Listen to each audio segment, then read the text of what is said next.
I have big news. As of today, my book is officially released. I want you to go and order it right now. Be my first reader, be my first reviewer. It would mean the world to me. The book is called 32 Lessons That Create Lifelong Change in Autism Intervention. Now, every single piece of advice that I put in there, I've got the numbers to support.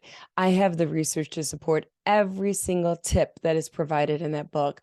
But beside that, it is tried and true, clinically field tested. So every single strategy that you get in those 32 lessons, and there's 5 for each of the lessons, that I want you to go ahead and try and put in place in Monday morning practice and see what happens. Not only do I have, here are the numbers to support its efficacy, I have, here's the experience. These are strategies that are tried and true that I've used in the field for 20 years that really work. So if you know a child with autism, if you have a child with autism, if you're a teacher, if you're a therapist, get this book. It's under 100 pages. It's a quick read. It's going to be a game changer in helping you create lifelong change. So check that book out. I can't wait to get your review on it. I can't wait to hear from you about the book. I think it's pretty amazing because it gives you what you need to know in less than 100 pages. Each of those lessons is going to take less than 5 minutes for you to read and for you to get to the tips and for you to roll up your sleeves and put it in action. So check out that book. That said, we are talking autism today. And when we talk about autism intervention, you need to bring your A game or you're not going anywhere. And it's not an individual effort, it's a team effort. So what matters in the team and what matters is diversity. I'm not talking about diversity of ethnicity or diversity of sex or diversity of age, that which is visible. We are going to go much deeper than that. We're going to talk about cognitive diversity of thinking, diversity of beliefs. What makes you unique? What are your unique skills that you have? What are your unique beliefs? What are your unique background experiences? What is your unique way of thinking and processing the information and making connections? What are your unique values? Those all matter. You need to bring that cognitive diversity, your unique way of thinking, to the intervention table. Because autism is a multifaceted condition. The children that we work with are neurodivergent. We need to have divergent solutions to make these situations better for these children, to improve outcomes. So I'm going to give you an instance that I can think of in autism that I see happen all the time, in which we are simply lacking cognitive diversity. And that is whether or not you refer to the child as an autistic child or a child with autism. So what I find is that if someone disagrees with you saying an autistic child, they're very quick to be combative. They're very quick to cancel you and disregard your message for not saying a child with autism. And conversely, if you say a child with autism, someone is very quick to cancel you out and disregard you for saying a child with autism. There's strong viewpoints behind that. The person that wants to say the child with autism does not want the child stereotyped. They want people to see children first, to see that this is a child that has many aspects to them, that's very complex, and autism is one of those aspects. Put the child first. The other camp is going to say, autism is not a purse that you leave behind the child. You say autistic children, and you say autistic children because autism is a multifaceted condition that impacts every area of the child's life. So you have two camps that feel very passionately about this issue, and oftentimes many of them disregard the other person's if they get their sequence of words incorrect or if it doesn't agree with their sequence of words. So we see that both camps have credibility. We see that all of the above, that they're both right. Those that refer to children as autistic children, they do have a reason to do so, and that makes great sense to us. And those that refer to children with autism, they have their reasons as well, and that makes great sense as well. So we put all of those reasons on the table, and then we can look at them more logically and objectively and see both sides of the coin. And at the end of the day, you're probably going to say, this is an all of the above proposition. You're both right.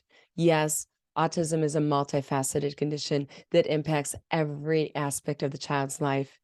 And yes, I agree with you that this child is more than just autism. There's more to this child. And we don't want to disregard that by putting autism ahead of the child. We see that point as well. You are both right. We can think divergently because we're dealing with a neurodivergent condition. And when we do, we're going to think more broadly, and we're going to approach autism in a more broad manner, and we're going to accept more points of view and incorporate more intervention strategies, more approaches, more viewpoints, which is what's going to move the ball forward. I'm going to give you a personal example. I recently presented at a conference a half-day workshop on literacy intervention, and I mentioned 1 or 2 times children with autism, and I had fantastic reviews from the conference. It was uniformly 5 out of 5s. They were great reviews, except for one participant. One participant wrote a page-long scathing review of me being ableist, and I was ableist because I said children with autism and not autistic children. For that reason alone, I had a scathing review written to the organization, which was then returned to myself. Now, this is not cognitive diversity. This is the opposite of cognitive diversity. And I'm going to tell you that I think that this behavior is extremely counterproductive. This is the behavior that is going to keep us into status quo, that's going to prevent innovation from occurring, that's going to prevent us from solving problems. This is going to prevent us from making greater gains. This is going to prevent us from innovating practices. And that is when we do not allow other people to step outside of the lines. We have these dotted lines, this in the box thinking. And when we do not accept anyone for having viewpoints or ideas or methodologies or words that are outside of that box, we are prohibiting ourselves from improving our practice. So I give you this example because this is an example of lack of tolerance for cognitive diversity. The work we do is very high stakes, especially if you're like me and you're working at this early intervention level in which you can create great change in your intervention. So what we want to do is we want to focus on collaboration with people who think differently than we do, not combativeness in which we shut down opinions that are different than our own. We also want to think about inclusivity, not exclusivity, in which we only surround ourselves with people that have the same viewpoints and the same approaches that we do in autism intervention. Autism is a multifaceted condition. We need to be around people that don't think like us in order to challenge our intervention and improve upon it. We need to think about greater engagement with others who think differently than ourselves and not canceling them out. Least of all, canceling them out for how they sequence their words and putting autism first or a child first. Yes, we get it. It matters. Words are powerful, but there's much bigger fish to fry. We have a great challenge in front of us. And if we're going to be split 50-50 in our efforts because of sequencing of words, then we're not going anywhere. So think about how we also need to have a broader set of solutions, especially with the autism spectrum, in which you have great diversity. One tool is not going to work for every child. You're going to need a craftsman toolbox, and you're going to need thousands of tools. Yeah, we're talking thousands. This is a very diverse impairment. You can never know enough. You can never incorporate enough effective strategies when it comes to autism intervention. We do not have the luxury of canceling ideas out that are different than your own. We also need to have many methodologies. So oftentimes I hear people say, I hate ABA. So they have these ideas of this is right and this is wrong. This is not going to work with autism intervention. We have to say all of the above. There are many different evidence-based methodologies in treating children with autism. And the one that's going to win is not the one with the either or proposition that's picking one. It's the one that's going to say, I want all of the active ingredients. I'm going to combine all of the active ingredients because when I do so, I'm going to be exponentially more effective. It's kind of like when you look at an Olympic athlete, they're not just looking at one ingredient. They're not just looking at the training. They're looking at the training, the food, the tools, sleep, recovery time, psychology. You're looking at all of these methodologies and you're combining them. We can't be saying, I do this and I don't do that. You've got to be looking like a swan in the Bhagavad Gita, which is my favorite line ever. You need to swallow what nourishes and you need to spit out the dirt. There are so many interventions out there that are effective, and there are aspects of these interventions that are not effective.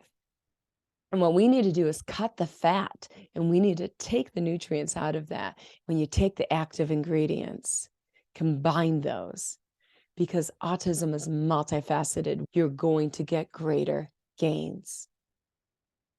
So this is why cognitive diversity is so important in the field of autism intervention. So I'm going to end that in saying that we need to stay at a status quo. And status quo is like, I like this methodology. I like these people with this viewpoint, and this is all I listen to. And anyone outside of these lines, I don't listen to. That is against the research. That is not evidence-based practice. That is emotionally based practice. These children, these stakes are too high for you to be closed-minded and for you to not have cognitive diversity when it comes to autism intervention. You are going against the evidence base, and the evidence base is finding that when you combine approaches, such as combining TEACCH with applied behavior analysis, you're going to get greater gains than if you were to have one or the other. So we're going to talk about how do we create change. There's two things that we're going to have to keep in mind here. In this climate that we currently have, in which if you're outside of the box, if you're outside of what is politically correct at this time and space and moment, you risk being canceled. I encourage you to be brave. I encourage you to be your authentic self, and I encourage you to share ideas and solutions that work, especially if they go against the grain. If you have the numbers, if you have the qualitative data as well in your clinical experience, you need to bring that voice to the intervention table. You need to be authentic, and you need to be brave, and you need to do what's right, which means to speak out, even if that is at risk of being canceled, especially if it's at that risk of being canceled, because cognitive diversity is what is going to make the difference. The research is very clear when they look across disciplines that if you have cognitive diversity, you are going to get greater gains, quicker gains, greater motivation. Cognitive diversity matters, and it really matters if you're doing autism intervention. Not only am I going to encourage you to be brave and to be authentic and to go outside of the box, and to share what works, even if it's not what's popular, to show people the numbers, and to also share your clinical experience. Share that the children's eyes are sparkling. Share that the children are laughing. Share that they're moving in therapy more and they're making more gestures, because that matters a lot. But also, and perhaps more importantly, respect others' authenticity. Appreciate others' authenticity. Appreciate others that think differently than you, that do differently than you, that talk differently than you. Put that on the intervention table. So when we look at the intervention table, instead of looking at it as this is what I like, this is what I know, and this is what I do, and this is my little square, expand that intervention table and put everything on it. If you've seen the Home Edit reality show, put it all on the intervention table. Decide if you want to toss it, decide if you want to save it, decide if you want to use it. Put it all on there. We need to think broader if we're going to make a change in this multifaceted condition that autism is. We have been doing the same old for the last 30 years. And as a result, we're not making great gains, particularly when it comes to speech development.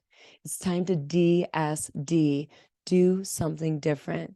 Do something different means taking an all of the above approach and going ahead and considering every option on the table, giving it a try, researching it, tossing it, keeping it in. And when you have those active ingredients and you combine them, their kids are going to change. You are going to see it firsthand in your numbers, and you're going to see it firsthand in the interactions. This change that you create today is going to change the next 100 years of these children's lives. This is high stakes. So I want to thank you so much for joining me at the intervention today. Remember, as of today, my book is officially released. I want you to go. I want you to get it. I want you to go ahead and try those strategies. I promise you, every single strategy in that book, I'll show you the numbers. I've got the research to support it, but I'll also show you the clinical experience. I've rolled up my sleeves. I dug my hands in the dirt myself. It's worked in my own garden. I want you to go ahead and give it a try. I want you to have cognitive diversity. I want you to do something different. I want you to try something you haven't tried before. And I want to thank you so much, because your support means the world to me. Thank you for challenging me. Thank you for growing with me. Thank you for rolling up your sleeves every week with me and making the world a better place, one child at a time. You're always going to be first.